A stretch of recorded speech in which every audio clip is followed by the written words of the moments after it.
A 77-year-old woman is in the hospital after being assaulted last night at her home in Mililani.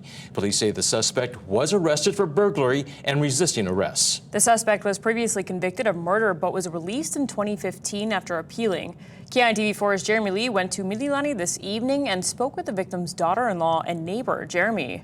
Well, Mika and Rick, that 77-year-old woman has been recovering at the hospital after a nighttime home invasion. Now, I spoke to the woman's daughter-in-law and the neighbor that rushed over after hearing screams. She was like screaming, like horrifying scream. Me and my wife came down and we seen her. She was standing in the corner of her yard just covered in blood.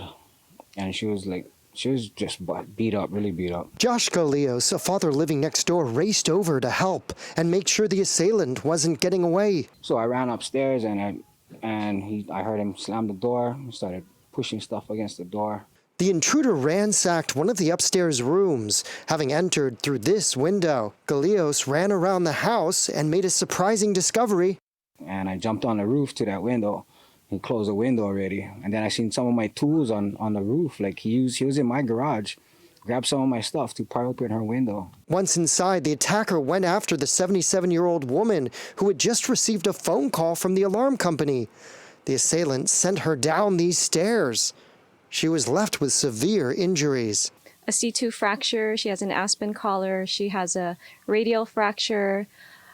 She's on pain meds, but she's in good spirits, she's coherent, and she's talking. With the suspect cornered, HPD broke down the door and used an electric gun to subdue the suspect. They didn't know if he had a gun or not because he was saying that he was looking for a gun. Nobody knows what kind of weapon he had. A golf course and canal borders the area. Neighbors say they didn't anticipate it could happen here. She's such a nice lady, real sweet lady, and she doesn't deserve that. Actually, nobody does, but it's really disturbing to see something like that in such a nice neighborhood. They're looking at possibly a rehab facility and then family and friends to help her with her recovery. I think it's going to be difficult because I think she might suffer from PTSD. She lives alone, and so we're all here to help and support her.